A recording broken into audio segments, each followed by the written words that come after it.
Hi friends, Yashika tarot വേൾഡിലേക്ക് സ്വാഗതം. നമ്മളിന്ന് നോക്കാൻ പോകുന്നത് നമ്മുടെ കറണ്ട് എനർജി എന്താണ്, ഗൈഡൻസ് എന്താണ്, അല്ലെങ്കിൽ വെല്ലുവിളികൾ, പിന്നെ എന്താണ് നമുക്കിൽ നിന്നുള്ള ഔട്ട്കം എന്നാണ് നോക്കുന്നത്.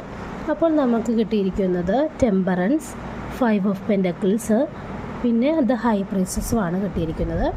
അപ്പോൾ നമ്മളിപ്പോൾ ഒരു ക്ഷേമ അല്ലെങ്കിൽ ഒരു സന്തുലിതാവസ്ഥ ഇതെല്ലാം ബാലൻസ് ചെയ്യുവാനായിട്ട് ശ്രമിച്ചുകൊണ്ടിരിക്കുന്നതായിട്ടാണ് നമ്മൾ ഈ ടെമ്പറൻസ് സൂചിപ്പിക്കുന്നത്. പിന്നെ എന്താണെന്ന് വെച്ച് കഴിഞ്ഞാൽ നമ്മളുടെ രോഗശാന്തി അല്ലെങ്കിൽ സന്തോഷം എല്ലാം നമ്മുടെ ചുറ്റിലുമുണ്ട്, ഊർജം എല്ലാം ചുറ്റുമുണ്ട്.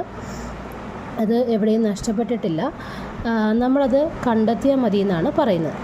പിന്നെ 5 ഓഫ് പെൻറ്റക്കിൾസ് പറയുന്നു, നിങ്ങൾക്ക് എന്തോ ഒരു ഫിനാൻഷ്യൽ ഒരു സന്തുലിതാവസ്ഥയില്ലായ്മ, അല്ലെങ്കിൽ രോഗശാന്തി കിട്ടാത്തൊരവസ്ഥ, അല്ലെങ്കിൽ വികാരങ്ങളിൽ സംതൃപ്തമല്ലാത്തൊരവസ്ഥ, ഇതെല്ലാം നിങ്ങൾക്കുണ്ട് എന്നാണ്. എന്നിരുന്നാലും ഇതിൽ നിന്നെല്ലാം നമ്മൾക്ക് മാറിപ്പോകാൻ പറ്റുമെന്നാണ് പറയുന്നത്.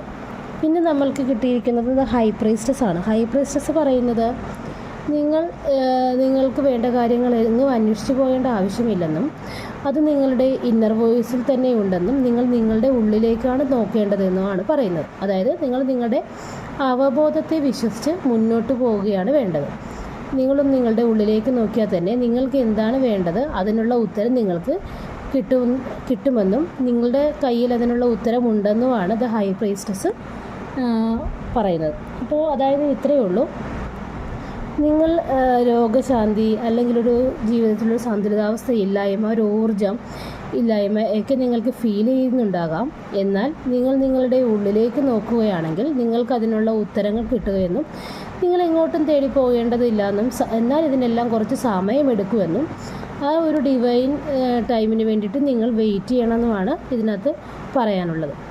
അപ്പോൾ ഇതാണ് ഇന്നത്തെ എൻ്റെ റീഡിങ്. എൻ്റെ റീഡിങ് ഇഷ്ടമായിട്ടുണ്ടെങ്കിൽ എൻ്റെ ചാനൽ സബ്സ്ക്രൈബ് ചെയ്യുക, ലൈക്ക് ചെയ്യുക, ഷെയർ ചെയ്യുക. താങ്ക്